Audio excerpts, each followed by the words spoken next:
The scorching summer sun of 1873 beat down mercilessly on Emma Knight as she stood trembling before her father, her hands protectively cradling her still flat abdomen, tears streaming down her face as the words that would forever alter her life hung in the air. "You have brought shame upon this family, and you are no longer welcome in this house."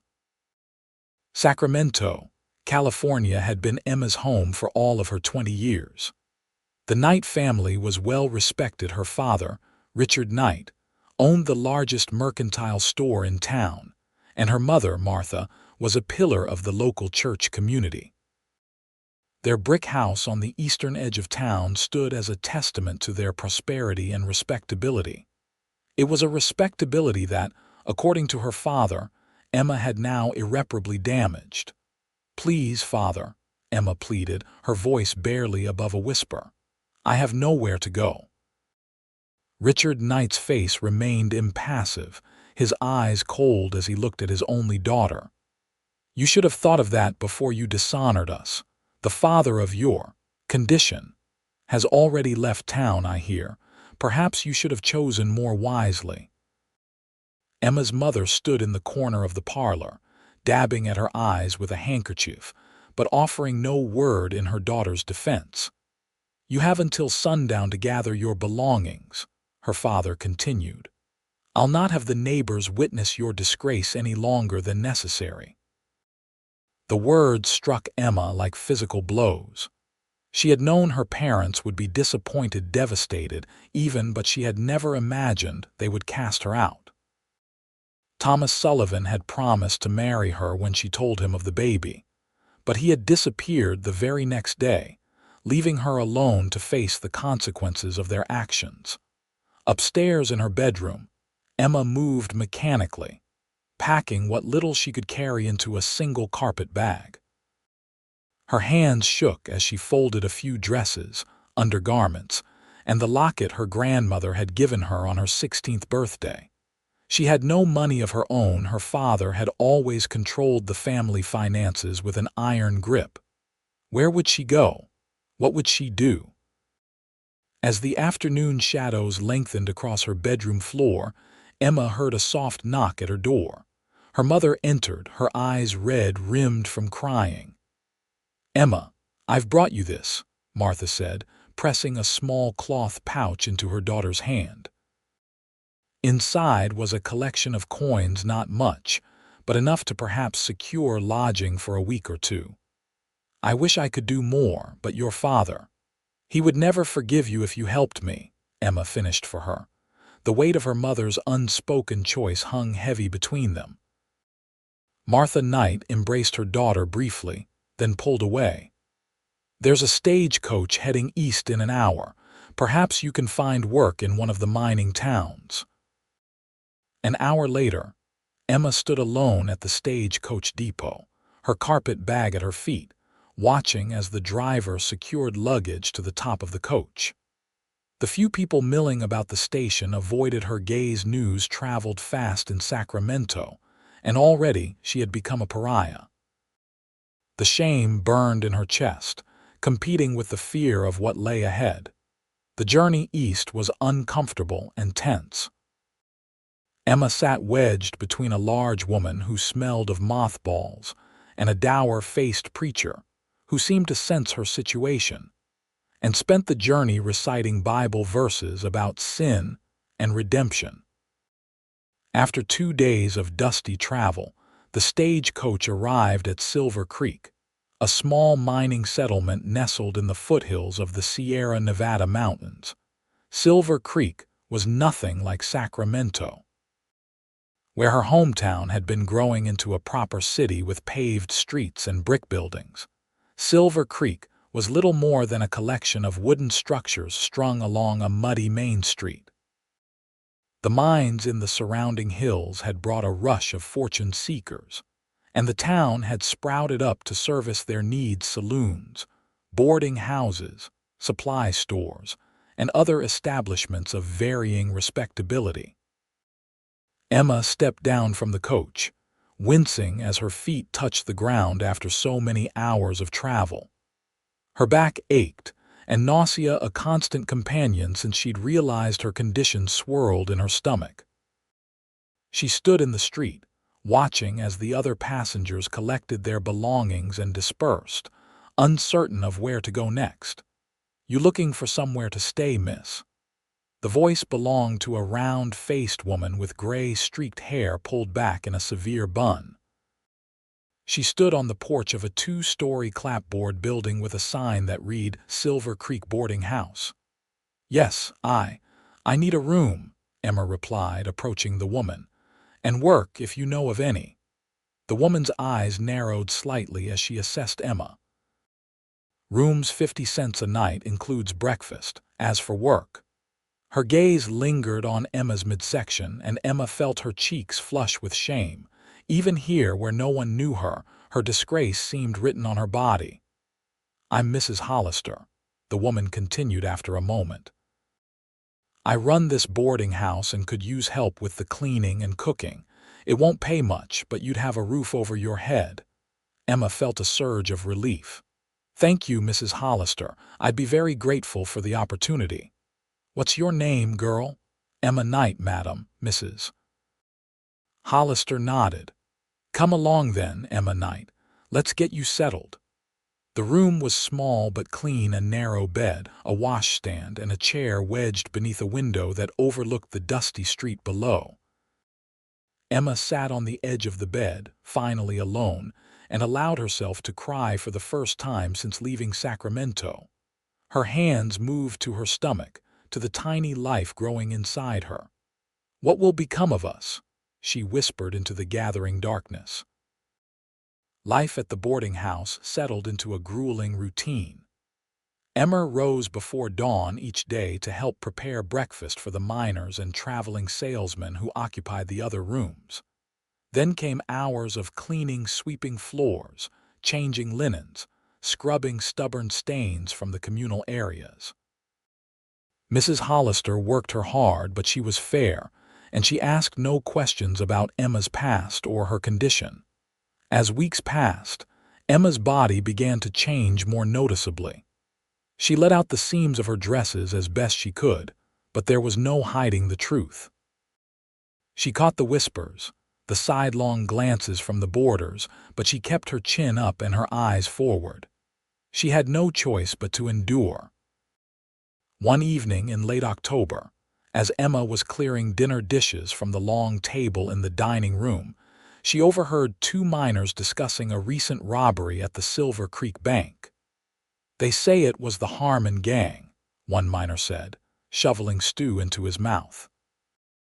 "Three men, all masked, rode in and emptied the safe in broad daylight." "Sheriffs put together a posse," the other replied. "Brought in some tracker from up north to help hunt them down. Name's Vance Ellis or something like that."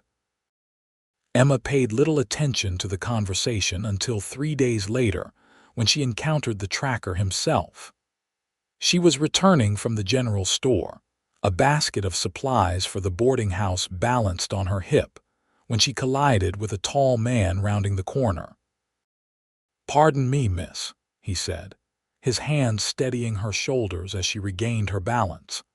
Emma looked up into a face weathered by sun and wind, with alert gray eyes that seemed to take in every detail of her in a single glance. He wore trail-dusty clothes, a faded blue shirt under a leather vest, denims tucked into well-worn boots, and a wide-brimmed hat that shaded his features. The silver star pinned to his vest marked him as some kind of lawman. "No harm done," Emma replied, adjusting her basket and trying to step around him. "Allow me," he said, reaching for her basket. "That looks heavy for someone in your condition." Emma froze, her cheeks burning. "I can manage, thank you," she said stiffly, pulling the basket closer to her body. The man's expression remained neutral, but there was something in his eyes, not judgment, but a quiet understanding that unsettled her more than condemnation would have. "As you wish, miss. I meant no offense." Emma hurried past him, feeling his gaze on her back until she turned the corner. That evening, as she helped serve dinner, She was surprised to see him enter the boarding house dining room alongside Sheriff Thomas, taking a seat at a corner table. Throughout the meal, she felt his eyes on her, though whenever she glanced his way, he was focused on his conversation with the sheriff. As she cleared their plates, she overheard snippets of their discussion about tracking the bank robbers into the hills. The tall man, Mr. Ellis, she presumed spoke with quiet authority, his low voice carrying a hint of an accent she couldn't quite place. "I'd best retire, Sheriff," he was saying as Emma approached with coffee. "We'll want an early start tomorrow if we're going to pick up their trail before the next storm hits." Sheriff Thomas nodded. "Rooms all prepared for you upstairs, Mr. Ellis. First door on the right." Emma refilled their cups without comment, but as she turned to leave, Mr. Ellis spoke directly to her. "Thank you, Miss Knight," she replied, not meeting his eyes. "Emma Knight." "Thank you, Miss Knight," he said, and something in his tone made her glance up. There was no mockery in his expression, just a simple courtesy that had become rare in her experience. "You're welcome, Mr. Ellis," she replied, then hurried back to the kitchen, unsettled by the encounter. Later that night, as Emma was finishing her chores, she went to deliver fresh linens to the rooms. She knocked softly on the first door to the right, assuming the occupant would be asleep or out. To her surprise, the door opened immediately, and she found herself face to face with Vance Ellis. "I've brought fresh towels," she explained, holding out the small stack of linens. "Much appreciated," he said, taking them from her. He'd removed his hat and vest, and his dark hair fell across his forehead in a way that softened his otherwise rugged appearance. "How long have you been working here, Miss Knight?" The question caught her off guard. "Nearly 2 months now," he nodded, as if confirming something to himself. "And before that," Emma stiffened. "I don't see how that's any concern of yours, Mr. Ellis." A faint smile touched his lips. "Just making conversation. No offense meant. If there's nothing else you need, I have other rooms to attend to," Emma said, taking a step back. "Actually," he said, reaching into his pocket, "I was wondering if you might know where I could get this repaired." He held out a pocket watch with a cracked face. "Sheriff says there used to be a watchmaker in town, but he moved on." Emma hesitated, then said, "Mr. Whitman at the general store sometimes repairs timepieces. You might ask him tomorrow." "I'll do that. Thank you, Miss Knight." He paused, then added, "It must be difficult, your situation." Emma felt her defenses rise. "Again, Mr. Ellis, my situation is none of your concern." "No," he agreed, "it isn't."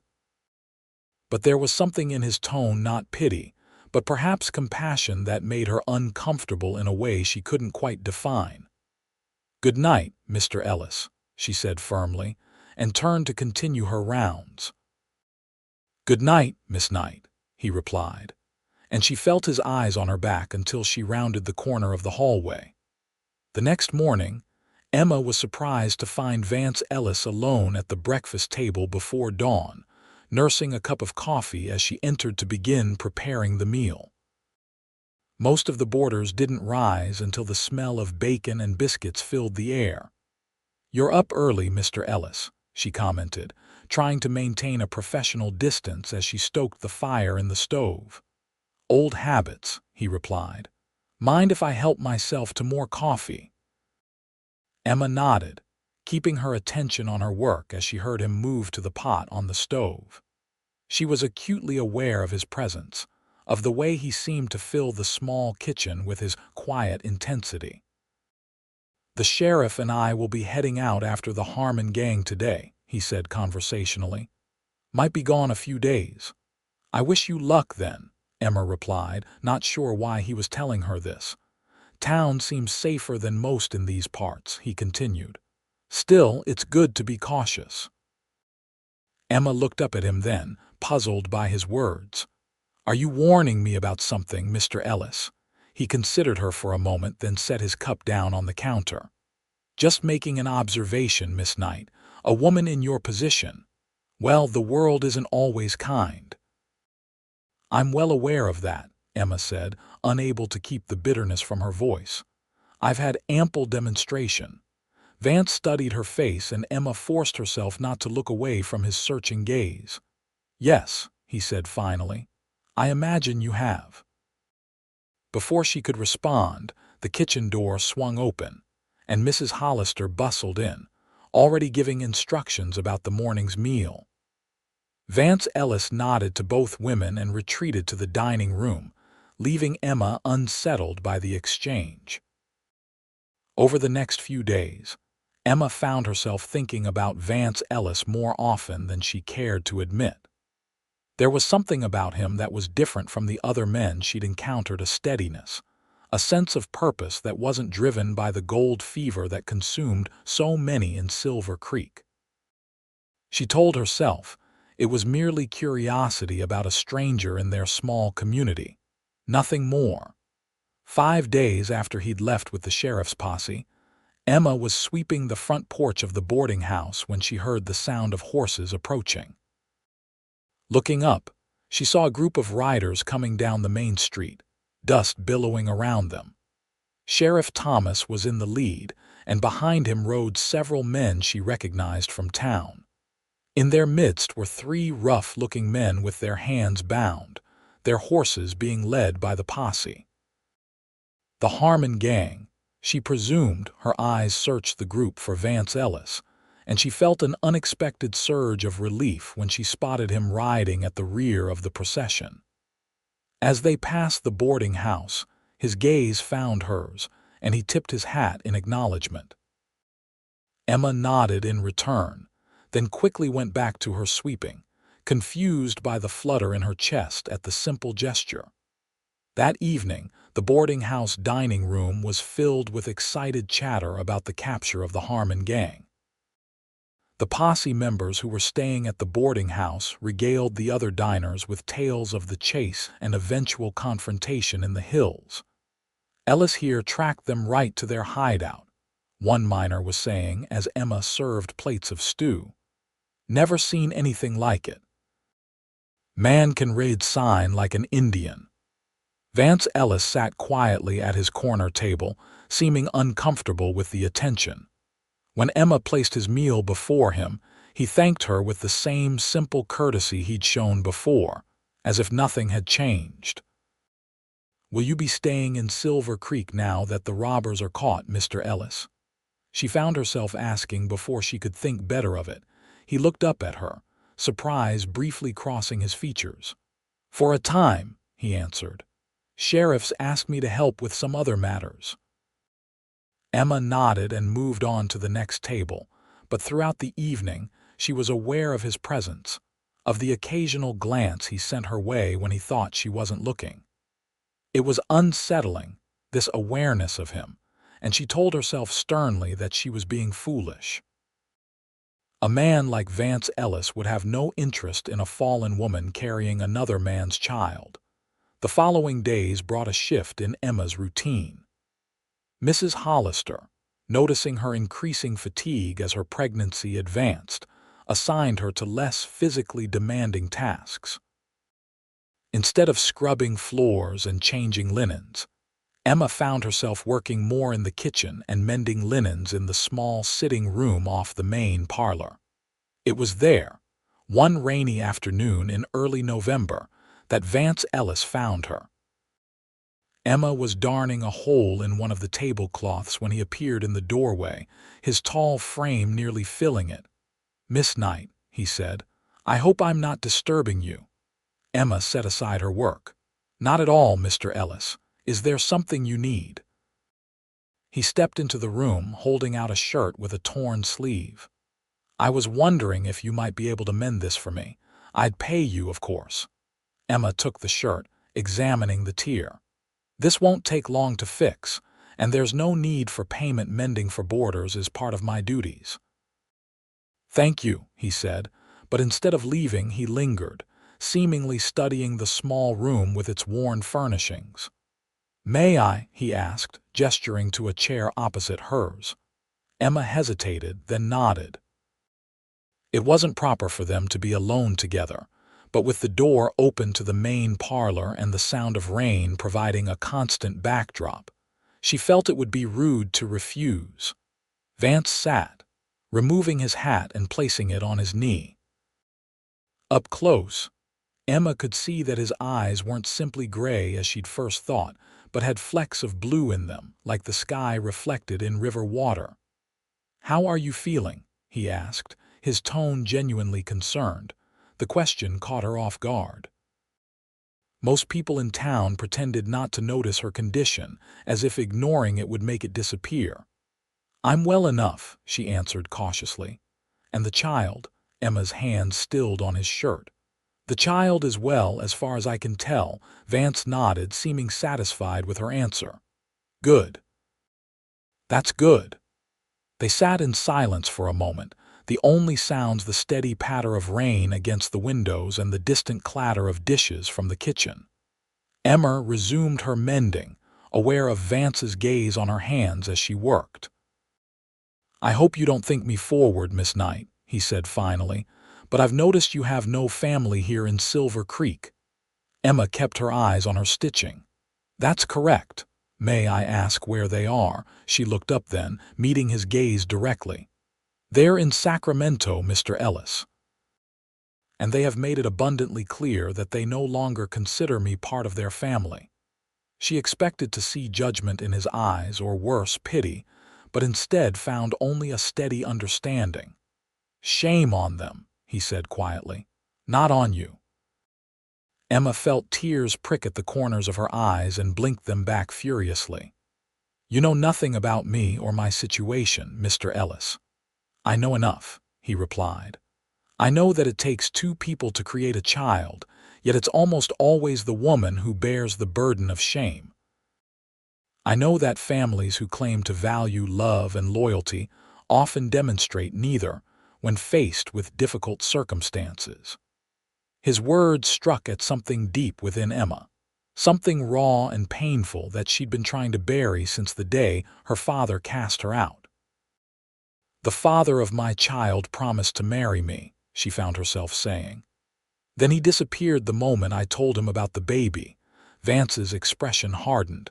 "Some men aren't worthy of the title, and some families aren't worthy of the name," Emma added bitterly.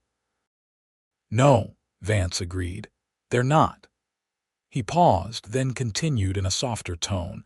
"My own father was quick with his fists and quicker with his condemnation.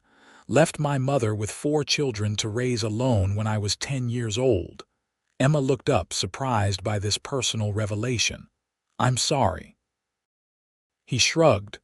It was a blessing in disguise. She was better off without him, though the struggle was hard. He leaned forward slightly. "My point is, Miss Knight, that sometimes the family we're born into isn't the family we're meant to have." Before Emma could respond, Mrs. Hollister appeared in the doorway, her eyebrows rising at the sight of them sitting together. "Emma, I need you in the kitchen," she said, her tone making it clear that she disapproved of the situation. "Yes, Mrs. Hollister," Emma replied, setting aside Vance's shirt. "I'll finish this later, Mr. Ellis." He stood, placing his hat back on his head.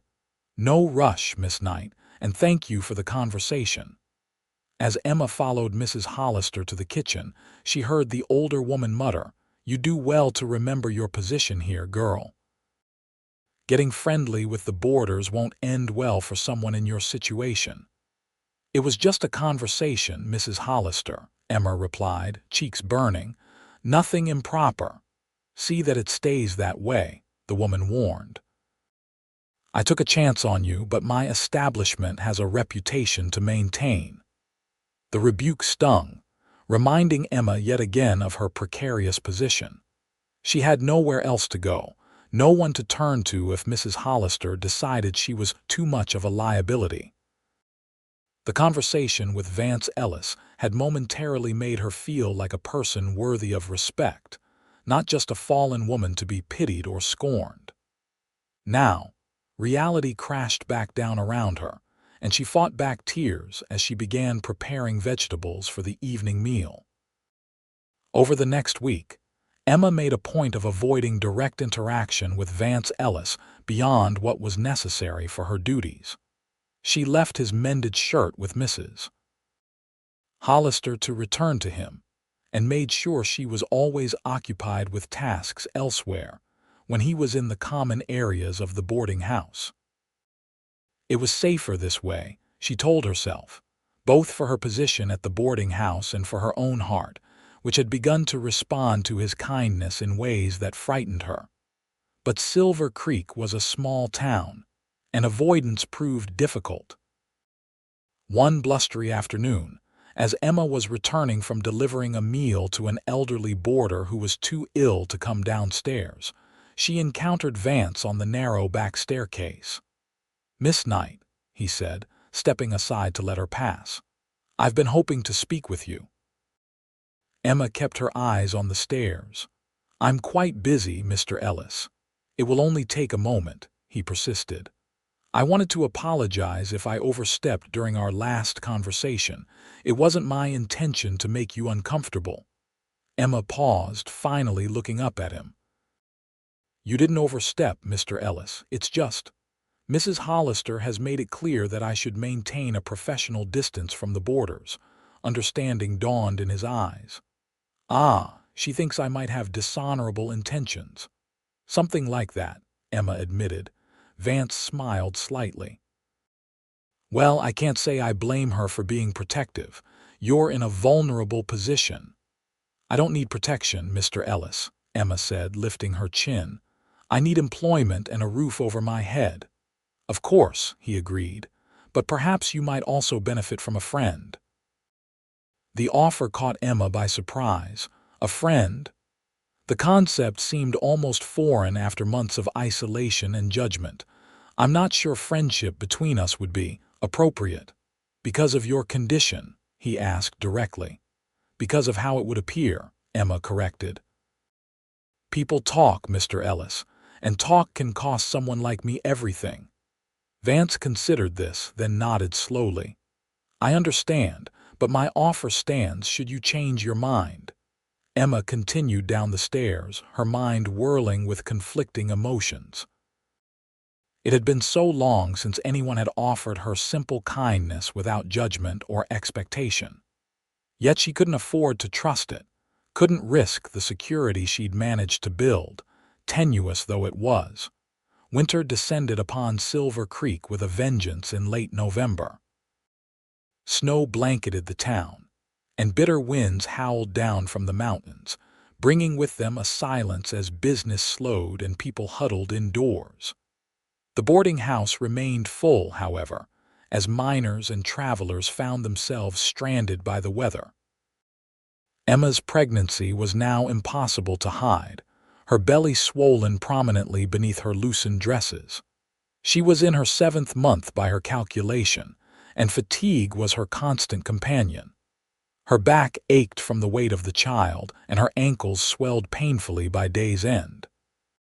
Still, she worked diligently, knowing that without her position at the boarding house, she and her child would have nowhere to go. One particularly harsh evening, as a blizzard raged outside, Emma was struggling to carry a heavy bucket of coal up from the cellar when the door at the top of the stairs opened. Vance Ellis stood there, outlined by the light from the kitchen behind him. "Let me help you with that," he said, coming down the stairs and taking the bucket from her hands before she could protest. "Thank you," Emma said, too tired to refuse the assistance. "It's heavier than I expected." "You shouldn't be carrying anything this heavy in your condition," he admonished gently, leading the way back upstairs. In the kitchen, he set the bucket beside the stove. Mrs. Hollister was nowhere to be seen, having retired early with a headache, leaving Emma to manage the evening chores alone. "Is there anything else that needs doing?" Vance asked, brushing coal dust from his hands. "Something I might help with." Emma hesitated, torn between pride and practicality. "I still need to bank the fires in the parlor and dining room and lock up for the night." "Consider it done," he said. already heading toward the parlor. Too exhausted to argue, Emma followed him, watching as he efficiently tended to the fire, arranging the logs and coals to burn slowly through the night, providing steady warmth against the storm's chill. In the dining room he did the same, then checked that the outside doors were securely bolted. "Thank you," Emma said when they returned to the kitchen. "That was very kind." Vance looked at her with concern. "You're pale as a ghost, Miss Knight. When was the last time you sat down today?" Emma tried to recall, but the hours had blurred together in a haze of tasks and discomfort. "I'm fine, just tired. It's been a long day." "Sit," he commanded gently, pulling out a chair at the small table where the staff took their meals. "I'll make you some tea." Too weary to resist, Emma sank into the chair, relief washing over her as she took the weight off her swollen feet. She watched as Vance moved around the kitchen with surprising competence, setting water to boil and locating the tea canister. "You seem at home in a kitchen," she observed. He smiled slightly. "When you've spent as much time on the trail as I have, you learn to fend for yourself. Besides, I helped my mother plenty when I was growing up." "You mentioned you had siblings?" Emma asked, recalling their previous conversation. "3 sisters," he confirmed. "All married now, with families of their own back in Texas." "You see them often?" Vance shook his head, pouring hot water over the tea leaves. "Not as often as I'd like. My work keeps me moving." He set the cup before her. "What about you? Any siblings?" Emma wrapped her hands around the warm cup. "No, I was an only child. My parents, well, they had certain expectations of me, expectations I failed to meet." "By finding yourself in a family way without a husband?" Vance asked directly. Emma nodded, looking down into her tea. "Thomas, the father, he worked for my father's mercantile. He was charming, attentive. He made me feel special, desirable. When I told him about the baby, he promised we would marry right away. The next morning he was gone, left town without a word." "And your parents?" "My father gave me until sundown to leave his house. My mother slipped me a little money, but she wouldn't stand against him." The memory still had the power to wound her. 20 years as their daughter, and it counted for nothing in the end. Vance sat across from her, his expression thoughtful. "People fear what others might think more than they fear doing wrong by those they claim to love." "Is that wisdom from your years on the trail, Mr. Ellis?" Emma asked, a hint of teasing in her voice despite her weariness. "Just observation," he replied with a small smile. "And please call me Vance, at least when Mrs. Hollister isn't around to disapprove." Emma found herself returning his smile. "Vance, then, and I suppose you should call me Emma." They sat in comfortable silence for a moment, the howling wind outside making the kitchen seem even cozier by contrast. Emma sipped her tea, feeling some of the tension drain from her body. "What will you do when the baby comes?" Vance asked suddenly. The question jolted Emma back to reality. It was one she'd been avoiding thinking about too deeply. "Mrs. Hollister has agreed to let me stay on for now. I'll have to find someone to mind the baby while I work, but you're worried about the future," Vance finished for her. Emma nodded. "A woman alone with a child, no family, the prospects aren't encouraging." "It doesn't have to be that way," Vance said, his voice low and earnest. Emma looked up, startled by his tone. "What do you mean?" Before he could answer, the kitchen door swung open and one of the boarders entered, looking for a late-night cup of coffee. The moment was broken and Emma rose quickly, wincing at the pain in her back. "Thank you for the tea and the help, Mr. Ellis," she said formally. "If you'll excuse me, I should retire." Vance stood as well, disappointment flashing briefly in his eyes. "Of course, Miss Knight, sleep well." As Emma climbed the narrow stairs to her small attic room, she found herself wondering what Vance had been about to say. It doesn't have to be that way. What had he meant? Surely he wasn't. No, She wouldn't allow herself to even consider the possibility. Men like Vance Ellis didn't entangle themselves with women in her situation. Whatever kindness he'd shown her was just that kindness, nothing more. The blizzard continued for 3 days, keeping most of Silver Creek's residents indoors. The boarding house became a hub of activity as miners and other boarders, forced into idleness by the weather, gathered in the parlor for card games, storytelling, and gossip. Emma moved among them, serving coffee and meals, always aware of Vance's presence in the room, of the way his eyes followed her movements with quiet concern. On the morning of the 4th day, the storm finally broke, leaving Silver Creek buried under several feet of snow. The sun emerged, blindingly bright against the white landscape, and the town slowly began to dig itself out. Emma stood at the kitchen window, watching as men shoveled paths along the main street. "It's beautiful, isn't it?" Vance's voice came from behind her, and she turned to find him standing in the doorway, dressed for outdoor work with heavy gloves in one hand. "Yes," she agreed, "though I imagine the miners won't be happy about the delay in returning to their claims." "Probably not," he conceded. "I'm heading out to help clear some of the paths. Is there anything you need while I'm out?" The question, so domestic in its simplicity, caught Emma off guard. "No, thank you. I have everything I need here." Vance nodded, seeming reluctant to leave. "Emma," he began, then paused, glancing around to ensure they were alone. "About our conversation the other night." Emma felt her heart quicken. "Yes. I'd like to continue it when you have time. There's something I'd like to discuss with you." Before Emma could respond, Mrs. Hollister's voice called from the dining room, asking for help with breakfast preparations. "I have to go," Emma said, moving toward the door. Vance stepped aside to let her pass, but caught her hand briefly as she did.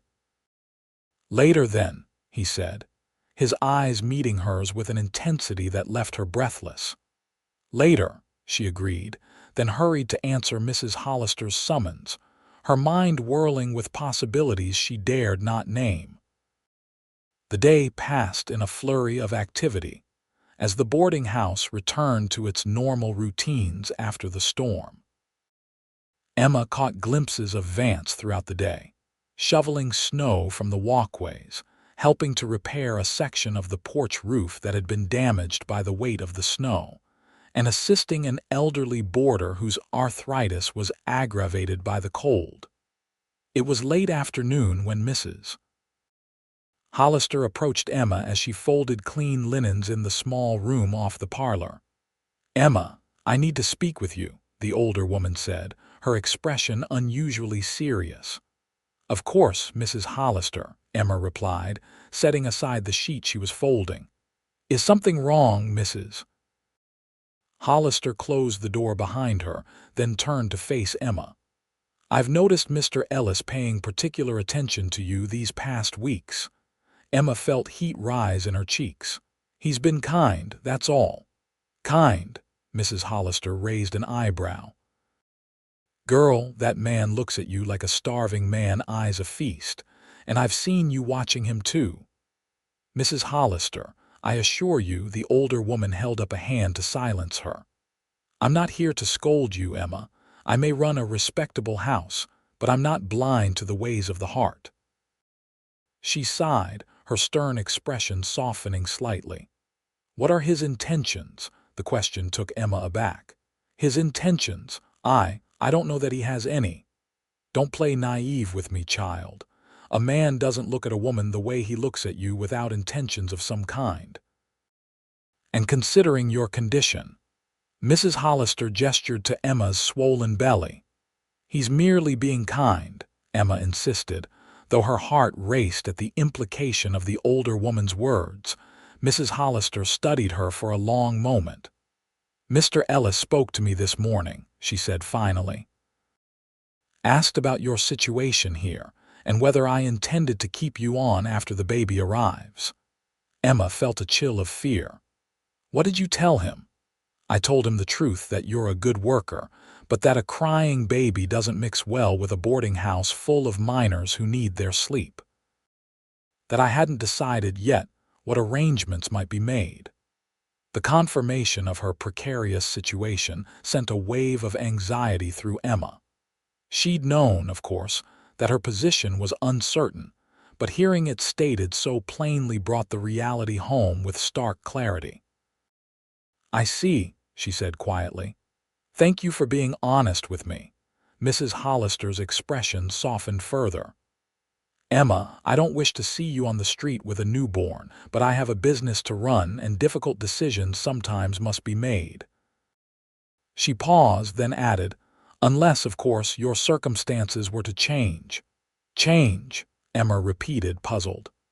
"Mr. Ellis strikes me as a man of means and character," Mrs. Hollister said meaningfully, "and he clearly cares for you if he were to make you an offer."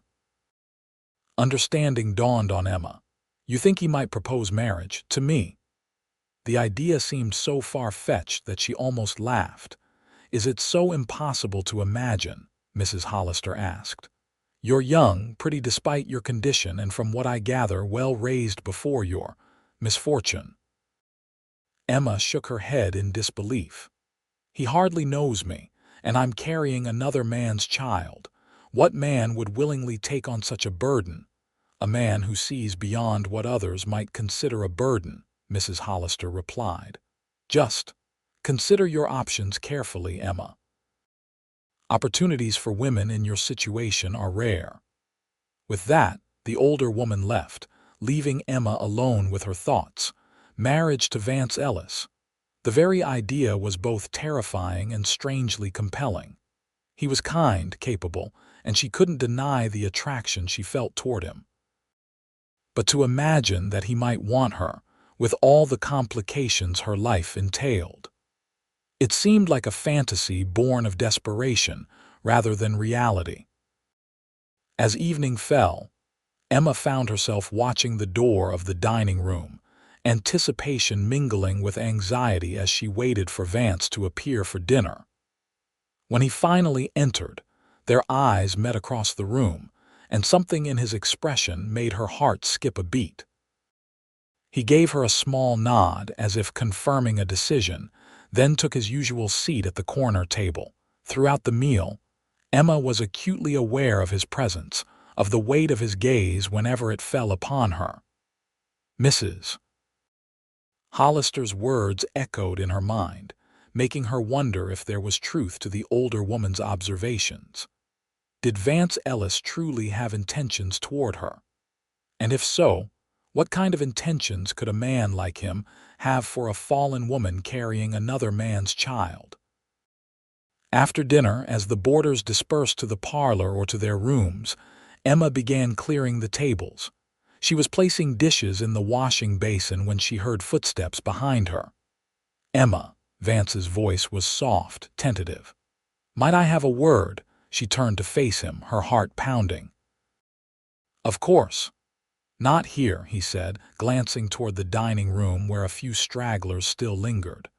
"Is there somewhere more private we might speak?" Emma hesitated, aware of the impropriety yet unable to refuse. "The back porch, perhaps. It's cold, but we would be undisturbed." Vance nodded. "I'll wait for you there." 5 minutes later, wrapped in her shawl against the evening chill, Emma stepped onto the back porch. Vance stood at the railing, looking out at the snow-covered yard. He turned at the sound of the door, his face partially shadowed in the dim light spilling from the kitchen window. "Thank you for coming," he said, his breath forming small clouds in the cold air. Emma drew her shawl tighter around her shoulders. "Mrs. Hollister mentioned you spoke to her about me." Vance nodded, taking a step closer. "I did. I wanted to understand your situation better. And now that you do," he took a deep breath. "Emma, I know this may seem sudden, but I've been thinking about it for weeks now." He paused as if gathering his courage. "I'd like to offer you a proposition." Emma's heart raced. "What kind of proposition?" "Marriage," he said simply. The word hung in the air between them, startling in its directness. Emma stared at him, sure she had misheard. "Marriage," she repeated. "You want to marry me?" "Yes," Vance confirmed, his voice steady. "I know it's unexpected, and I know we haven't known each other long, but I believe it could be a good arrangement for both of us." An arrangement. The word cooled Emma's momentary surge of hope. "I see. And what would this arrangement entail exactly?" Vance moved closer, his expression earnest in the dim light. "I've accepted a position as sheriff in a small town called Pine Ridge, about 100 miles east of here. It's a growing community, more settled than Silver Creek. There's a proper school, a church, families." He hesitated, then continued. "I would provide for you and your child. You would have a home, security, a respectable position as the sheriff's wife." "And what would you gain from this arrangement?" Emma asked, struggling to keep her voice steady. "Companionship," he answered. "A home that's more than just a room at a boarding house. Perhaps, in time, more children." He reached out, taking her cold hands in his warm ones. "I'm not Thomas Sullivan, Emma. I'm not offering pretty words and false promises. I'm offering a life, not perhaps the romantic one you might have dreamed of as a girl, but a good life nonetheless." Emma pulled her hands away, her mind whirling with conflicting emotions. "Why me? There must be dozens of respectable, unmarried women who would be happy to become a sheriff's wife. Women without my complication." "Perhaps," Vance agreed, "but I'm not asking them, I'm asking you." "You haven't answered my question," Emma persisted. "Why me?" Vance was silent for a moment, his eyes searching her face in the shadows. "Because from the moment I saw you, standing straight and proud despite the weight you carry, both the child and the judgment of others, I knew you were someone special. Someone strong, someone worthy of respect and admiration, not condemnation." He paused, then added softly, "And because when I look at you, I see the possibility of happiness that I'd nearly given up finding." The sincerity in his voice stole Emma's breath. No man had ever spoken to her with such honest regard, such genuine appreciation of her character rather than just her appearance. Even Thomas, with all his flowery compliments, had never made her feel as valued as Vance did with his simple, straightforward words. "I don't know what to say," Emma admitted. "You don't need to answer tonight," Vance said. "Think about it. Talk to Mrs. Hollister if you wish. I'll be leaving for Pine Ridge in 3 days, and I'd like you to come with me as my wife if you're willing." 3 days, Emma repeated, the time frame suddenly making the proposal real in a way that left her dizzy. Vance nodded. "I know it's soon, but spring will be here before we know it, and I need to be settled in Pine Ridge before the roads become busy again." He hesitated, then added, "The journey shouldn't be too difficult. The snow has been cleared from the main roads and I have a comfortable wagon. We could take it slowly, with plenty of stops for your comfort." The practical considerations he'd already taken into account touched Emma deeply. This wasn't a reckless impulse on his part, but a carefully considered decision. "I need time to think," she said finally. "Of course," Vance agreed. "Take all the time you need until the day after tomorrow." The slight quirk of his lips betrayed the hint of humor beneath his serious demeanor. Despite her confusion, Emma found herself smiling in response. "The day after tomorrow, then." Vance stepped back, respectful of her space. "Whatever you decide, Emma, know that my respect for you won't change. If you say no, I'll still help you in any way I can before I leave." The generosity of spirit behind his words moved her deeply. "Thank you, Vance. That means more than I can express." He nodded, then reached into his pocket. "One more thing," he said, pulling out a small object. "I had this repaired in town today. I'd like you to have it, regardless of your decision." He placed a small silver locket in her palm, its surface gleaming in the dim light. Emma recognized it immediately as the locket her grandmother had given her, which she'd been forced to sell to Mr. Whitman at the general store a month earlier when she needed money for warmer clothes. "How did you know?" she asked, her voice thick with emotion. "Mr. Whitman mentioned it had been yours when I was looking at his wares," Vance explained. "Said you seemed reluctant to part with it." Tears filled Emma's eyes as she clutched the locket. It was the last connection to her grandmother, the only member of her family who might have stood by her in her time of need, had she still been alive. "I don't know how to thank you." "Your happiness would be thanks enough," Vance said softly. "Good night, Emma. Sleep well." As he disappeared into the shadows of the yard, heading around to the front entrance of the boarding house, Emma remained on the porch, the cold barely registering as she tried to make sense of what had just occurred. Marriage, a home, security for her child, and perhaps, most precious of all, the respect and caring of a good man. It seemed too much to hope for, yet the weight of the locket in her hand was tangible proof of Vance's thoughtfulness, his desire to bring her happiness. Sleep eluded Emma that night as she lay in her narrow bed, one hand resting on her swollen belly, the other clutching the recovered locket. Her mind raced with possibilities, fears, hopes. What kind of wife could she be to a man she barely knew? Would he come to resent her child, a constant reminder of her past mistake? Could she learn to love him in time? The baby kicked beneath her palm, a strong, decisive movement that made her smile despite her turmoil. This child, at least, seemed to have an opinion on the matter.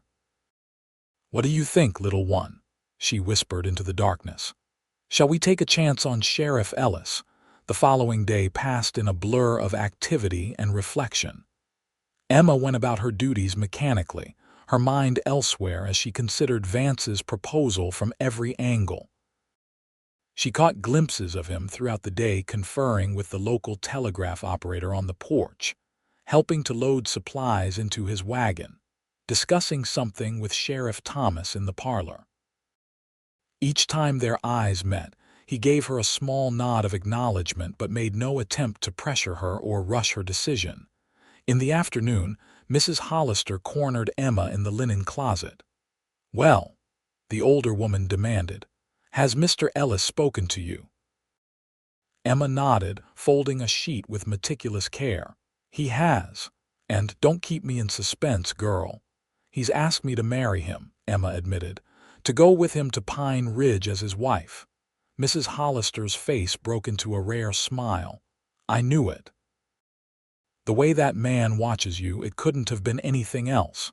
She studied Emma's face. "You've accepted, of course." "I haven't given him my answer yet," Emma replied. "He's given me until tomorrow to decide." The older woman's expression turned incredulous. "Decide? What is there to decide?" "A respectable man with a good position, willing to take you and your child. Do you think such offers grow on trees for women in your situation?" "No," Emma acknowledged, "but marriage is a serious commitment. I barely know him." Mrs. Hollister's expression softened slightly. "Emma, I've run this boarding house for 15 years. I've seen all sorts of men come through my doors, the good, the bad, and everything in between. Vance Ellis is one of the good ones. Honorable, hardworking, decent." She paused, then added, "And he looks at you like you're the sun rising after a long night." Emma felt warmth spread through her chest at the description. "Do you really think so?" "I wouldn't say it if I didn't," Mrs. Hollister replied briskly. "Now, I can't tell you what to do. But I will say this. Opportunities for happiness don't come along every day. Sometimes you have to be brave enough to reach out and take them when they do." The older woman's words stayed with Emma throughout the evening as she served dinner, cleared tables, and prepared the boarding house for night. Vance was absent from the evening meal, having ridden out to a nearby ranch on some business for the sheriff, according to the gossip among the boarders. In a way, Emma was relieved by his absence, as it gave her more time to sort through her thoughts without the distraction of his presence. By the time she climbed the stairs to her room that night, exhaustion weighed heavily on her body, but her mind was clear. She knew what her answer would be. The next morning dawned clear and cold, the sun glinting off the snow-covered landscape with diamond brightness. Emma dressed with extra care, pinning her hair more neatly than usual, and adding the silver locket to her plain dress. As she made her way downstairs to begin breakfast preparations, she felt a curious lightness in her heart despite the weight of her advancing pregnancy. She found Vance already in the kitchen, talking quietly with Mrs. Hollister. Both looked up as she entered, and something in Vance's expression, hope mingled with uncertainty, gave her the courage to speak first. "Good morning," she said, her voice steadier than she expected. "Mr. Ellis, might I have a word with you, Mrs.?" Hollister immediately made herself scarce, murmuring something about checking on supplies in the cellar. As the door closed behind her, Emma and Vance faced each other across the kitchen. "Have you decided?" he asked simply. Emma nodded, taking a deep breath. "Yes, I have." She met his gaze directly. "Before I give you my answer, I need to ask you something." "Anything," Vance replied. "If we marry, would you? Would you accept my child as your own, not just provide for us, but truly be a father to him or her?" Vance's expression softened. "Emma, I would consider it an honor to be a father to your child, to teach them, protect them, love them as my own." He stepped closer. "I know I'm not the father, but if you'll let me, I will be their papa in every way that matters." The sincerity in his voice brought tears to Emma's eyes. "Then my answer is yes, Vance Ellis. I will marry you and go with you to Pine Ridge." The smile that broke across his face was like sunrise, transforming his normally serious features with joy. He reached for her hands, holding them gently in his own. "You've made me a very happy man, Emma Knight." "And you've given me hope I thought I'd lost forever," she replied honestly. Vance lifted her hands to his lips, pressing a gentle kiss to her knuckles. "We'll leave tomorrow morning if that suits you. I've spoken with the minister about performing the ceremony before we depart." Emma nodded, a flutter of nervous excitement in her chest. "Tomorrow, then." The rest of the day passed in a whirlwind of preparations. Mrs. Hollister, clearly pleased with Emma's decision, insisted on helping her pack her few belongings and prepare for the journey. News of the impending marriage spread quickly through the small town, eliciting raised eyebrows and whispered comments, but Emma found she cared less about the opinions of others than she once had. Vance's respect and acceptance had given her a newfound sense of self-worth that made the judgment of strangers seem insignificant. That evening, after the boarding house had quieted for the night, Emma sat alone in the small sitting room, sewing by lamplight. She was mending a tear in one of her dresses when Vance appeared in the doorway. "May I join you?" he asked. Emma nodded, setting aside her sewing as he took the chair opposite hers. For a moment they sat in comfortable silence. "Are you nervous?" Vance asked finally. "About tomorrow?" "A little," Emma admitted. "It's happening so quickly." Vance nodded, his expression thoughtful. "I want you to know something, Emma, I don't expect. That is, I understand that you might need time to grow comfortable with me as a husband." He seemed uncharacteristically hesitant. "I want this to be a real marriage in time, but I won't rush you into anything you're not ready for." Understanding his meaning, Emma felt a blush warm her cheeks. "Thank you for that consideration." "I just want you to be happy," Vance said simply, "to feel safe and respected." Emma studied his face in the warm lamplight, noting the sincerity in his gray eyes, the quiet strength in his features. This man, who had shown her nothing but kindness and respect, was to be her husband. The thought filled her with a tentative hope she'd nearly forgotten how to feel. "I think," she said slowly, "that happiness might be possible with you." The smile he gave her in response was worth all the uncertainty, all the whispers, all the fears of the unknown future.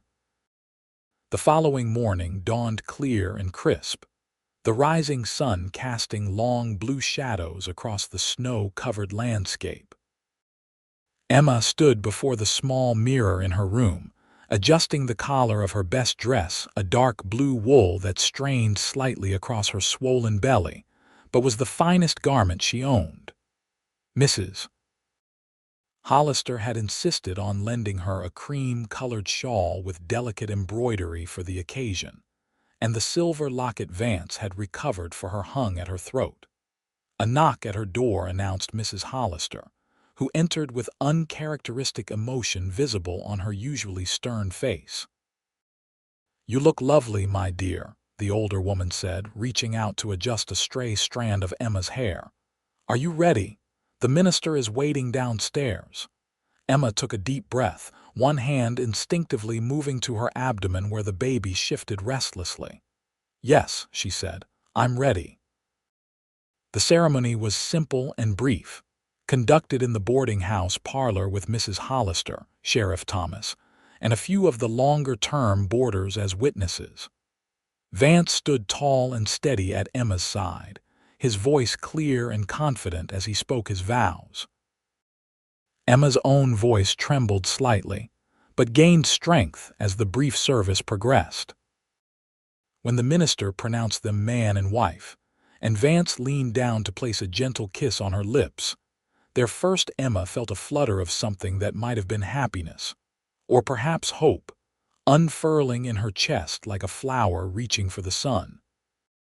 After a simple breakfast and many good wishes, some sincere, some clearly motivated by curiosity about the unusual match, Emma found herself seated beside Vance in his wagon, wrapped in warm blankets against the winter chill, watching Silver Creek recede into the distance as they set out for Pine Ridge.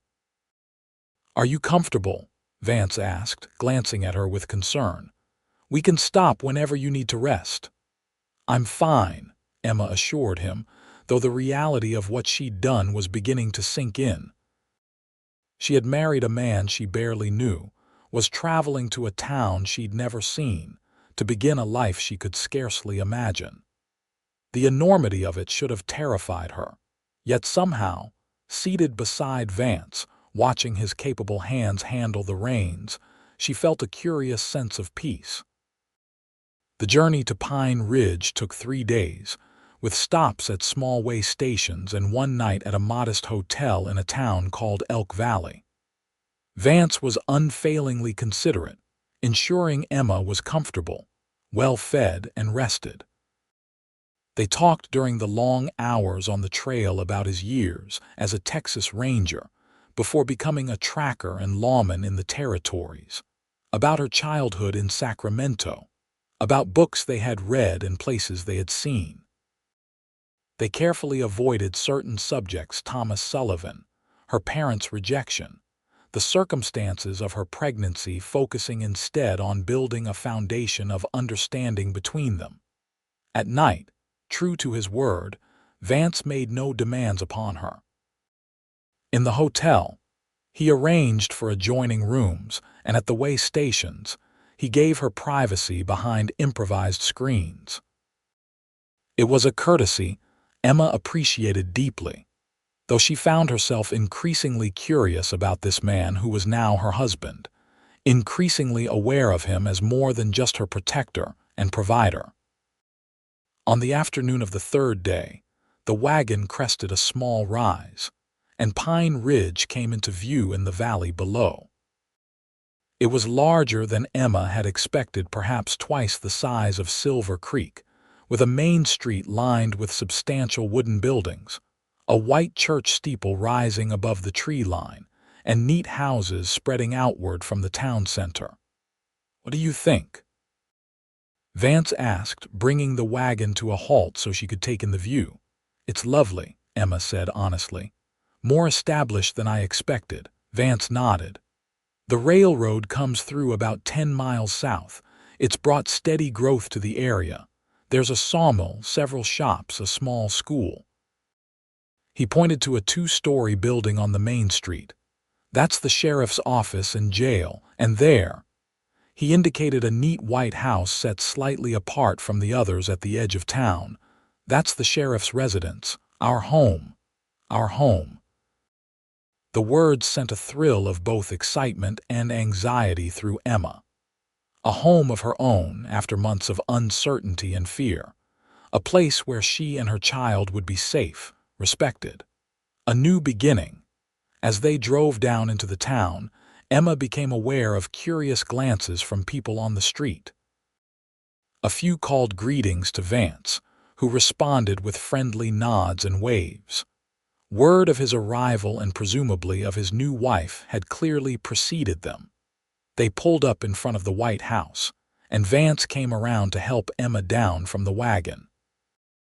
She stood for a moment, taking in what was to be her new home, a modest but well-built structure with a covered porch wrapping around the front, curtains visible in the windows, a small garden plot to one side now dormant under the winter snow. "It's not large," Vance said, a hint of uncertainty in his voice, "but it's solid and there's room for a nursery beside the main bedroom." Emma turned to him, a genuine smile spreading across her face. "It's perfect, Vance, truly." The relief in his expression was palpable. He picked up her carpet bag and led the way up the porch steps, opening the front door with a key he produced from his pocket. "Welcome home, Mrs. Ellis," he said, the formality of the address softened by the warmth in his voice. Emma stepped across the threshold into a small but tidy front room with simple, sturdy furniture, a sofa, 2 chairs, a small table with an oil lamp. Through a doorway, she could see a kitchen with a cast iron stove, a pump for water, and a wooden table with 4 chairs. Stairs led up to what she presumed were the bedrooms. The previous sheriff's wife arranged everything before they left for Denver, Vance explained. "She said a woman would know best what another woman would want in a home. There are linens, dishes, basic supplies." He hesitated, then added, "If there's anything you'd like to change or add, just let me know." Emma moved through the rooms, taking in the simple comforts of what was now her home. It was modest but clean and well arranged, far more than she had dared to hope for when her father had cast her out months ago. Tears welled in her eyes as the reality of her changed circumstances washed over her. "Emma," Vance's voice was concerned, "is something wrong?" She shook her head, wiping at her eyes. "No, nothing's wrong. It's just, I never expected to have this again. A real home, safety, after everything that happened." Vance set down her bag and moved to her side, hesitantly placing a hand on her shoulder. "You deserve all this and more, Emma. I hope you'll be happy here." Emma looked up at him, at the genuine concern in his eyes, and felt a surge of gratitude and something warmer, something that might, with time, grow into love. "I think I will be," she said softly, "with you." A flush of color touched Vance's cheeks, and for a moment he looked younger, less the steady lawman and more a man uncertain of his place in his new wife's affections. He cleared his throat. "I should unload the rest of our things and see to the horses. Take your time, get acquainted with the house." As he turned to go, Emma caught his hand. "Thank you, Vance, for everything." He squeezed her hand gently. "You don't need to thank me, Emma. We're in this together now." The first weeks in Pine Ridge were a period of adjustment for Emma. While the physical comforts of her new home were a vast improvement over her situation in Silver Creek, she now had to navigate life as a sheriff's wife in a town full of strangers, all while preparing for the imminent arrival of her child.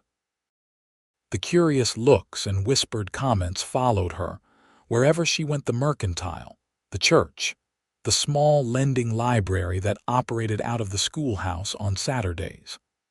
Everyone wanted to know about Sheriff Ellis's new wife, especially given her visible pregnancy and their hasty marriage. Vance, true to his word, treated her with unfailing respect and consideration. He took his meals with her, helped with household tasks despite her protests that it wasn't necessary, and each evening shared the events of his day as they sat by the fire. He slept in the small second bedroom, insisting that she have the comfort of the larger one, and never pressed for the physical intimacy that was his right as her husband. Instead, he seemed content to build a foundation of friendship and trust between them. One conversation, one shared meal, one small kindness at a time. Emma found herself watching him when he wasn't aware, the way his brow furrowed slightly when he was deep in thought, the gentle way he spoke to children who approached him on the street, the careful consideration he gave to every decision, no matter how small. He was a good man, she realized, not just in the big ways that had led him to offer marriage to a pregnant, abandoned woman, but in countless small ways that revealed his character day by day. It was early March, with the first hints of spring beginning to soften the winter's grip on the land, when Emma woke in the pre-dawn hours to the unmistakable sensation of her waters breaking. She lay still for a moment, anxiety and excitement warring within her as she realized her time had come.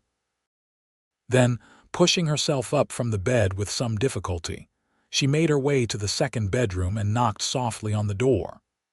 "Vance," she called, her voice steady despite her nervousness. He opened the door almost immediately, his hair tousled from sleep but his eyes alert. One look at her face told him everything he needed to know. "The baby?" he asked, already reaching for his clothes. Emma nodded. "My waters have broken. It's time." Vance dressed quickly, his movements efficient but not panicked. "I'll fetch Mrs. Colton," he said, naming the local midwife they had arranged to attend the birth. "Will you be all right for a few minutes alone?" "Yes," Emma assured him, touched by his concern. "It will be some time yet before the baby comes. First babies often take their time." Vance hesitated, then reached out to squeeze her hand. "I'll be back as quickly as I can." After he left, Emma changed into a clean nightgown and began to pace slowly around the bedroom, one hand supporting her back as she felt the first contractions begin to build. By the time Vance returned with Mrs. Colton, a sturdy, gray-haired woman with capable hands and a no-nonsense manner, the pains were coming regularly, though still far apart. "Well now, Mrs. Ellis," the midwife said, setting down her bag of supplies and washing her hands in the basin Emma had prepared. "Let's see how you're progressing." Vance excused himself during the examination, his face flushed with embarrassment. When Mrs. Colton had finished, she called him back into the room. "Your wife is doing fine, Sheriff," she assured him. "But we've got some hours ahead of us yet. You might want to make yourself useful by keeping the fire going and heating water. We'll need plenty as things progress." Vance nodded, clearly relieved to have practical tasks to focus on. "Whatever you need, just tell me." As the morning progressed into afternoon, Emma's labor intensified. The pains came stronger and closer together, and she alternated between walking when she could and resting on the bed when the contractions were too powerful to remain upright. Mrs. Colton remained a steady, calming presence, offering encouragement and practical advice. To Emma's surprise, Vance stayed close by throughout, bringing water, applying cool cloths to her forehead, and offering his hand to squeeze during the worst contractions. His steadiness, his refusal to be banished to wait elsewhere as most men would have been, touched her deeply. "You don't have to stay," she told him during a brief respite between pains. "Most men would be at the saloon by now, waiting for news." Vance shook his head. "I'm not most men. And you're my wife now. Your struggles are mine to share." As the afternoon faded into evening, Emma's labor reached its peak. The pains came one upon another, leaving her little time to rest between them. She gripped Vance's hand with crushing force, past caring about appearances or propriety as her body worked to bring her child into the world. "You're doing wonderfully, Emma," Mrs. Colton encouraged. "I can see the baby's head now. Just a few more good pushes." Emma bore down with all her strength, a cry escaping her lips as she felt the burning sensation of the baby's head emerging. One more push, and suddenly there was relief, a slippery sensation, and then the most beautiful sound she had ever heard, the indignant wail of her newborn child. "A fine, healthy boy," Mrs. Colton announced, quickly wiping the baby's face and placing him on Emma's chest. "Congratulations, Mrs. Ellis. And you too, Sheriff." Emma stared down at the tiny, red face of her son, his eyes screwed shut as he continued to cry lustily, announcing his arrival to the world. She felt tears of joy streaming down her cheeks as she touched his perfect fingers, counted his tiny toes, marveled at the dark fuzz of hair on his head. "He's beautiful," Vance said softly beside her, his voice thick with emotion. "Perfect." Emma looked up at him, seeing the wonder in his eyes as he gazed at the child, a child not of his blood, yet already claiming a place in his heart. "Would you like to hold him?" she asked. Vance hesitated, then nodded, his hands trembling slightly as Mrs. Colton showed him how to support the baby's head. As he cradled the tiny form against his chest, his expression was one of such tenderness that Emma felt her heart expand with a feeling she hadn't dared to name before. "Hello, little man," Vance whispered to the now quieting baby. "Welcome to the world. Your mama and I have been waiting for you, your mama and I." The simple words, spoken with such natural ease, brought fresh tears to Emma's eyes. In that moment, watching Vance cradle her son with such gentle care, she knew that the decision she'd made to accept his proposal had been the right one, not just for survival, but for something far more precious, the chance at a real family, built on respect, kindness, and growing affection. "What will you name him?" Mrs. Colton asked as she efficiently completed the necessary tasks following the birth. Emma exchanged a glance with Vance. They hadn't discussed names, the subject somehow too intimate to broach in the early days of their arrangement. "I thought perhaps." "William," she said tentatively, "after my grandfather. He was a kind man with a gentle heart." Vance nodded, smiling down at the baby. "William Ellis, it's a fine name for a fine boy, Mrs." Colton stayed for another hour, ensuring that both mother and baby were settled comfortably, then departed with promises to return in the morning to check on them. Vance saw her to the door, then returned to the bedroom where Emma lay propped against pillows, William sleeping peacefully at her breast. "You should rest," Vance said, his voice soft in the lamplight. "You've done extraordinary work today." Emma smiled tiredly. "I will soon." "But would you sit with us a while first?" Vance pulled a chair close to the bed, his eyes never leaving the sight of his wife and the newborn. There was a peaceful contentment in his expression that Emma had never seen before, as if something long sought had finally been found. "Thank you," she said suddenly, the words inadequate for the depth of her gratitude. "For being here today, for everything." Vance reached out, gently touching the baby's tiny hand. "I told you before, Emma, we're in this together." He looked up at her, his gray eyes serious in the dim light. "I want you to know something.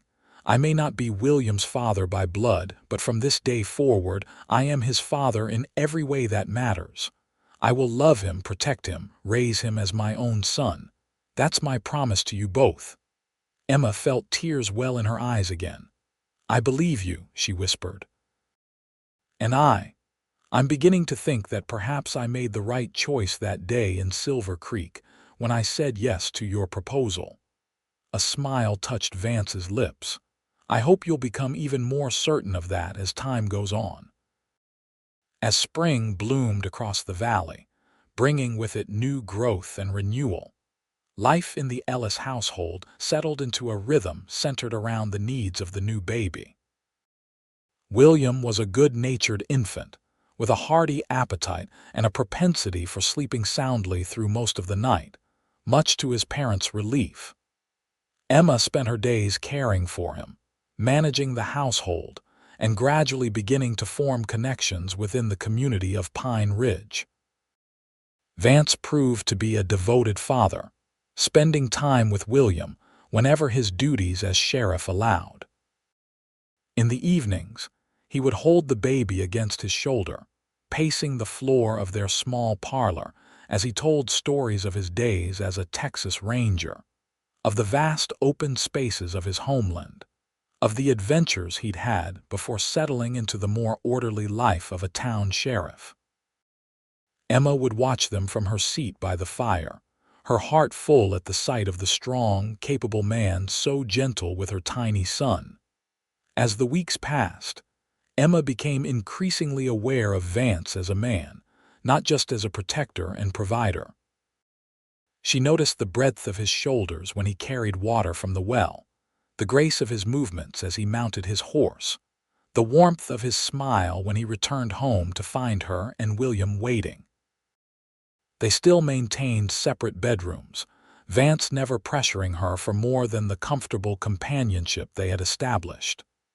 Yet increasingly, Emma found herself wondering what it would be like to truly be his wife in all ways. The opportunity to explore these feelings came unexpectedly, on a warm evening in late May.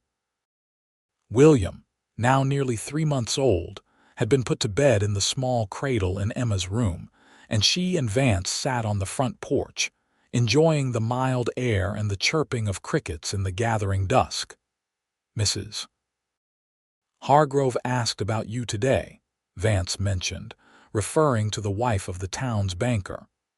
"Wanted to know if you might be interested in joining the Ladies' Aid Society. They meet on Tuesday afternoons to sew and plan charitable works for the church." Emma smiled, touched by the invitation. It was the first such overture from the more established women of Pine Ridge, a sign that perhaps she was beginning to be accepted despite the unusual circumstances of her arrival. "I'd like that," she said, "though I'm not sure how William will feel about sitting through a sewing circle." Mrs. Hargrove mentioned that they take turns watching each other's little ones, Vance replied. "Apparently there's quite a collection of children of various ages that play together in the church hall while their mothers meet."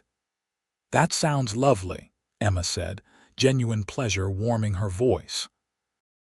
After months of isolation and judgment in Silver Creek, the possibility of forming friendships with other women, of William having playmates as he grew, was deeply appealing. They sat in comfortable silence for a while, watching as the first stars appeared in the deepening blue of the sky. Then Vance spoke again, his voice thoughtful. "I received a letter today," he said, "from Sacramento." Emma felt her body tense. "Sacramento, from whom?" "A man named Richard Knight," Vance answered, watching her face carefully. "Your father, I presume." Emma's heart raced. What did he want?" Vance reached into his pocket and withdrew a folded paper. "Perhaps you should read it yourself."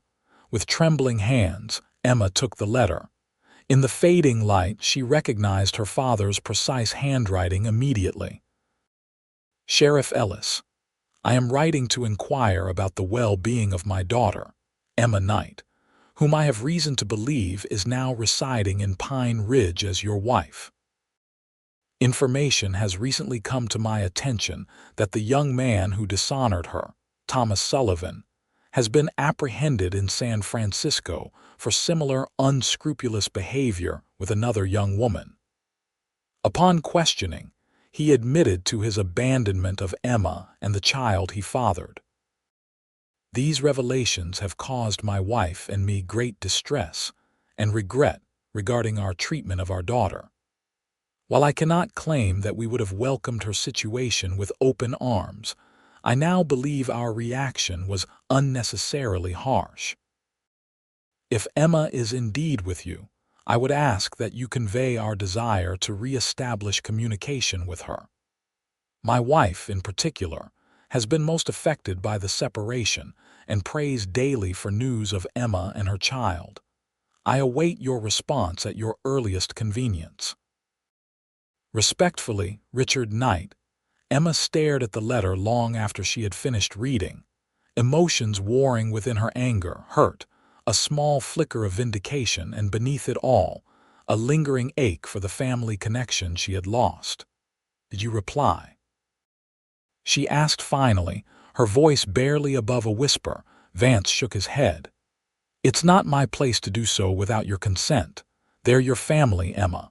The decision about whether to renew contact with them is yours alone to make. Emma folded the letter carefully, considering her response. 6 months ago, I would have given anything for a word from them, for some indication that they regretted casting me out. She paused, her thoughts turning to William, sleeping peacefully inside.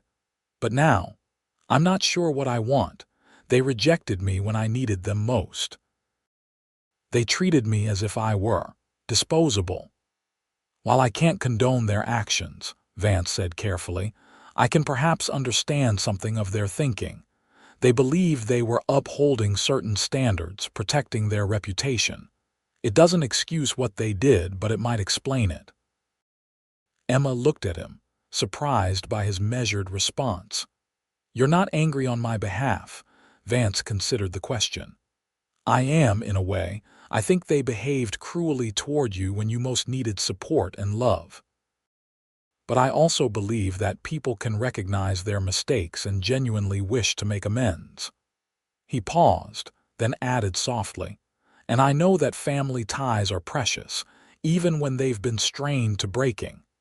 His wisdom touched Emma deeply. This was another aspect of the man she had married, his ability to see beyond immediate reactions to the more complex truths beneath them. You think I should forgive them, she said, not as a question but as a realization.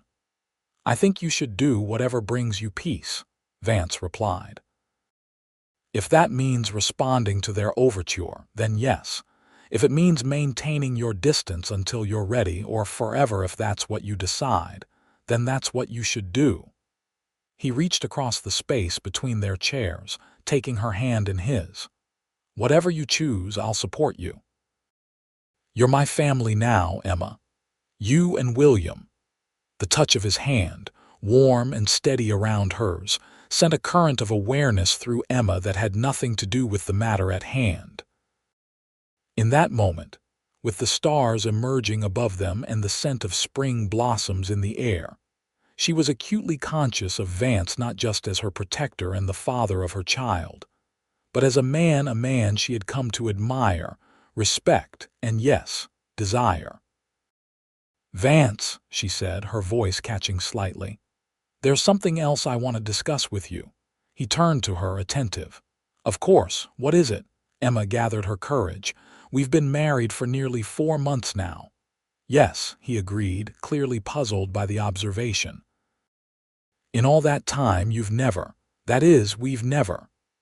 Emma faltered, her cheeks burning with embarrassment. Understanding dawned in Vance's eyes and a flush of color touched his face as well. I told you I wouldn't rush you, Emma, that I would give you time. I know, she said softly. And I've appreciated that more than I can express. But I think perhaps I don't need more time. I think perhaps I'm ready to be your wife in all ways if you still want that. Vance's expression was a mixture of surprise, hope, and a deeper emotion Emma wasn't quite ready to name. Are you certain? He asked, his voice husky. I don't want you to feel obligated in any way. Emma squeezed his hand. I'm certain. These past months, watching you with William, seeing your kindness, your strength, your integrity day after day, I've come to care for you deeply, Vance. More than I thought possible when we married. Vance brought her hand to his lips, pressing a gentle kiss to her knuckles. I've felt the same, Emma. From the first moment I saw you in Silver Creek, there was something about you that called to me. Your courage, your dignity despite everything you'd been through. He paused, his gray eyes serious in the gathering darkness. "I want you to know that while our marriage may have begun as an arrangement, my feelings for you have grown into something much more." The simple honesty of his words moved Emma deeply. Without conscious thought, she leaned toward him, closing the distance between them until their lips met in a tentative kiss. Vance responded with gentle restraint, allowing her to set the pace, to explore this new territory between them at her own speed. When they finally drew apart, Emma felt breathless, her heart racing in a way that had nothing to do with fear and everything to do with anticipation. "Perhaps," she suggested, her voice barely above a whisper, "we should continue this conversation inside." Vance smiled, standing and offering her his hand. "I think that's an excellent idea, Mrs. Ellis." That night, in the soft darkness of what became their shared bedroom, Emma discovered the joy of physical love freely given and tenderly received. Vance was a considerate and patient lover, attentive to her needs, guiding her with gentle words and touches through her initial nervousness. In his arms, Emma found a completion she had never known before, a union of bodies that mirrored the growing bond between their hearts and minds. Afterward, as they lay together in the quiet darkness, William sleeping peacefully in his cradle nearby, Emma felt a profound sense of rightness, of having found her place in the world after months of uncertainty and fear. "I'll write to my parents tomorrow," she decided, nestling against Vance's chest. Not to forgive everything, not yet, but to open the door to communication. They should know about William, at least. Vance's arms tightened around her. "I think that's wise," he murmured, pressing a kiss to the top of her head. "One step at a time." "That seems to be how we've built our life together so far," Emma observed. "One step, one day at a time. And look how far we've come," Vance replied, a smile in his voice. "From strangers in a boarding house to a family in our own home." A family. The word resonated in Emma's heart with a sweetness she had once thought lost to her forever. "I love you, Vance Ellis," she whispered, speaking the words aloud for the first time. His answer was immediate and certain. "And I love you, Emma Ellis, with all my heart." As summer gave way to autumn, and autumn to the crisp chill of early winter, life in the Ellis household continued to evolve. William grew from a tiny infant into a robust, curious baby, learning to roll over, sit up, and eventually pull himself to standing while holding onto furniture, all under the adoring eyes of his parents. Emma and Vance settled more deeply into their roles as husband and wife, their initial arrangement blossoming into a genuine partnership based on mutual respect, shared joys, and a love that deepened with each passing day. Emma's correspondence with her parents proceeded cautiously, at first formal letters exchanging basic news, with no mention of the pain of their separation. But as months passed, the tone gradually warmed. Martha Knight wrote more frequently than Richard, her letters filled with questions about William and expressions of regret for her failure to stand by her daughter in her time of need. Emma responded with increasing openness, sharing details of her life in Pine Ridge, of William's growth and development, of her growing contentment with her unexpected path. In early December, a letter arrived that caused Emma's hands to tremble as she read it aloud to Vance over their evening meal. "They want to visit," she said, looking up from the paper. "For Christmas. Mother writes that Father has business in Denver that could easily extend to a trip further west if we are amenable to receiving them." Vance studied her face. "How do you feel about that prospect?" Emma considered the question carefully. "Nervous," she admitted, "but also ready, I think. It's been over a year since I left Sacramento. So much has changed. I've changed. I'm not the frightened girl they cast out anymore. I'm a wife, a mother, a woman with a place in this community." She looked at William, now nearly 9 months old, happily gumming a piece of bread in his high chair. "And I want them to know their grandson." Vance reached across the table, covering her hand with his. "Then we'll invite them. And whatever happens, we'll face it together, as we have everything else." 2 weeks later, Emma stood on the platform of the Pine Ridge Depot, William bundled against the December chill in her arms, Vance a solid presence beside her, as the train from Denver pulled in with a hiss of steam and a squeal of brakes. Her heart pounded in her chest as passengers began to disembark, scanning the faces for the familiar features of her parents. And then they were there, her father, more gray at his temples than she remembered. Her mother, thinner perhaps but with the same nervous movements of her hands. They paused at the sight of Emma and her family, a moment of uncertainty hanging in the cold air between them. It was Martha who moved first, rushing forward with a small cry, her eyes fixed on the baby in Emma's arms. "Oh, Emma," she breathed, tears already streaming down her face. "Oh, my darling girl." Emma felt her own eyes fill as her mother embraced her awkwardly, careful of William between them. "Hello, Mother," she managed, her voice thick with emotion. Richard Knight approached more slowly, his expression a complex mixture of emotions: regret, uncertainty, a tentative hope. He stopped before Vance, extending his hand. "Sheriff Ellis," he said formally, "thank you for your hospitality." Vance shook the offered hand, his grip firm. "Mr. Knight, welcome to Pine Ridge. We're glad you could make the journey." Richard turned to Emma then, his eyes moving from her face to the child in her arms. For a long moment he seemed unable to speak. Then, his voice rough with suppressed emotion, he said simply, "Emma, you look well." "I am well, Father," she replied, straightening her shoulders. "Very well indeed." She turned slightly, presenting William to his grandfather's view. "This is your grandson, William Ellis." Something in Richard Knight's composed facade cracked at the sight of the baby, who was regarding the stranger with wide, curious eyes.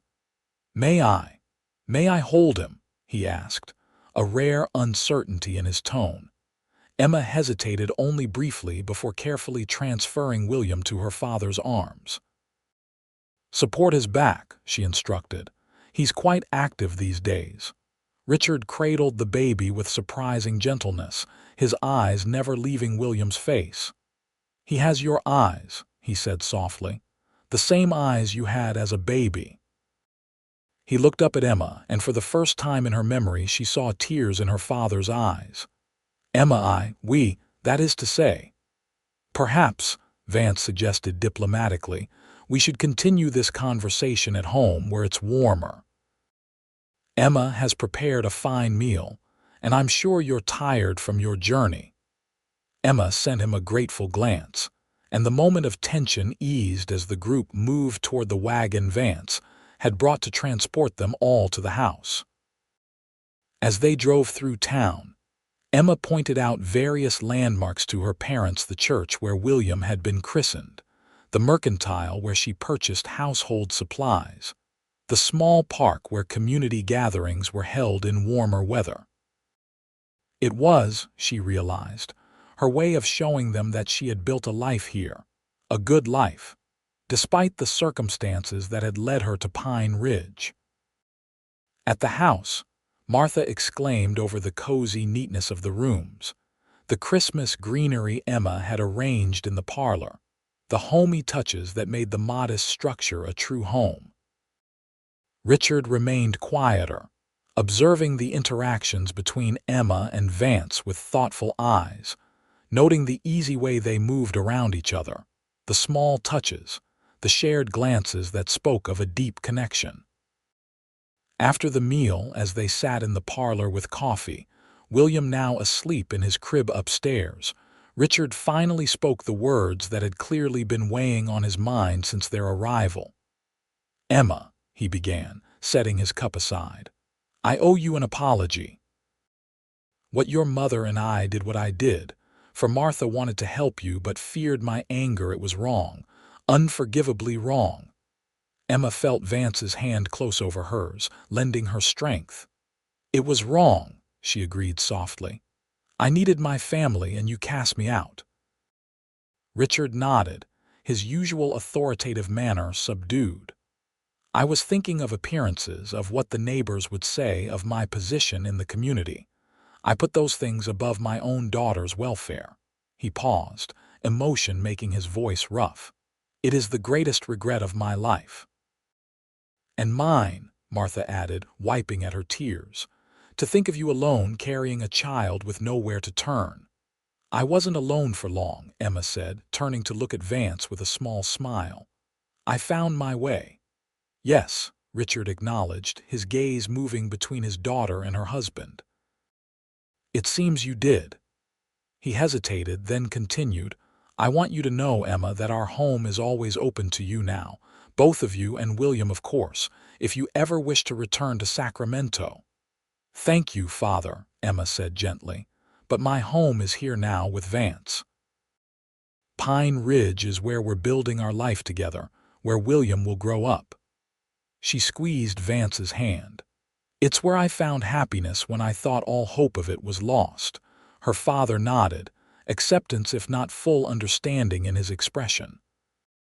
Then we will come to you as often as you'll have us, if that would be welcome. It would, Emma assured him, her heart lighter than she had expected it to be.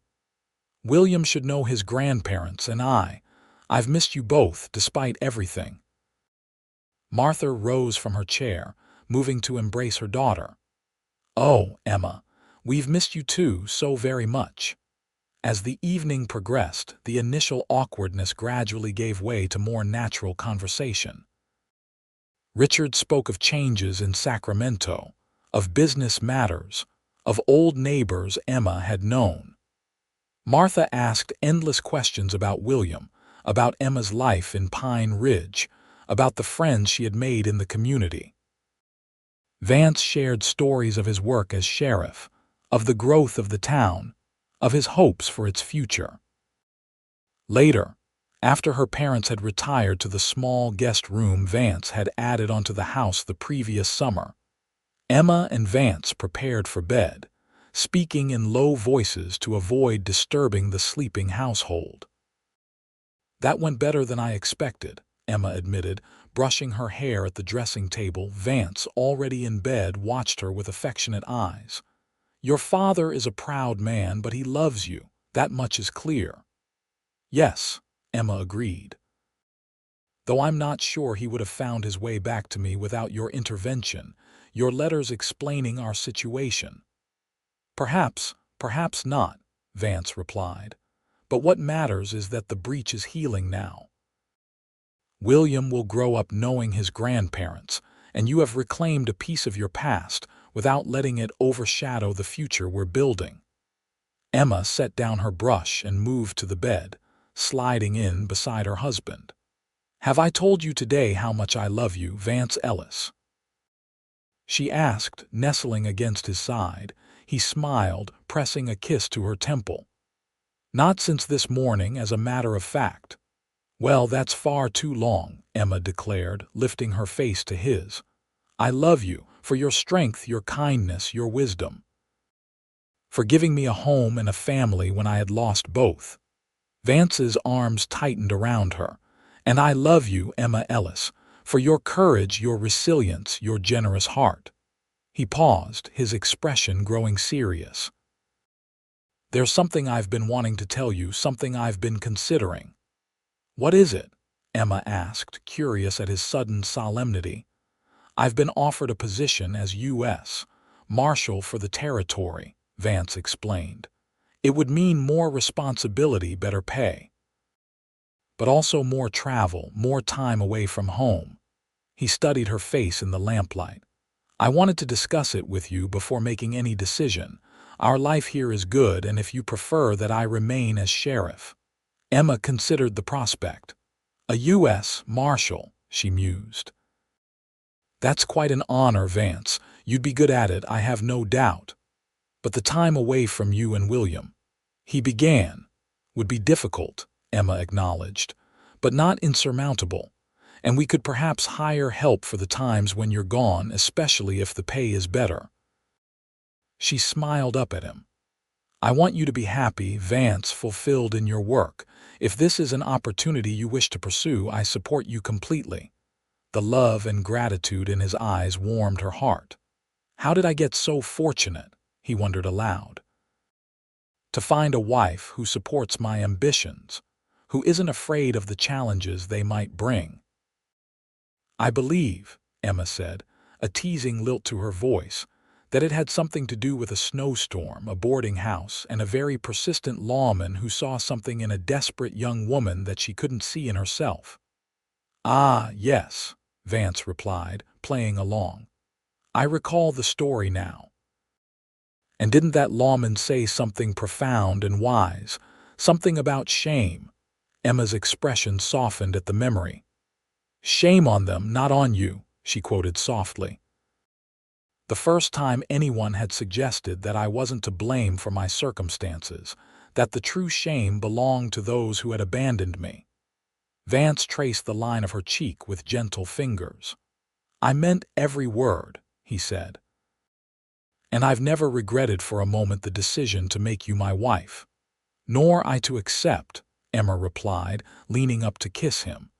It was the best decision of my life, though I could hardly have imagined then where it would lead us. And where has it led us? Vance asked, his arms drawing her closer. Emma smiled, her eyes shining with contentment and love. Home, she said simply. It's led us home.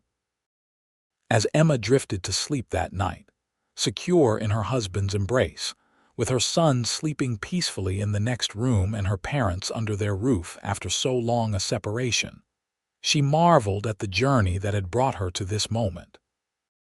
From the devastating rejection she had faced in Sacramento to the hard-won acceptance and love she had found in Pine Ridge, it had been a path marked by both hardship and unexpected joy. Vance had been right, she reflected drowsily. The shame had never been hers to bear. It had belonged to those who had failed her when she needed them most. But in finding the courage to build a new life, she had also found the strength to begin healing old wounds, to forge a future that honored both where she had come from and where she was going. As sleep claimed her, Emma's last conscious thought was one of profound gratitude for the man who had seen her value when she herself had doubted it, for the son who had brought new purpose to her life, and for the second chance at family that she had never expected to find. In the end, it was not the absence of hardship that defined happiness, but the presence of love strong enough to weather any storm. And of that, Emma Ellis had abundance.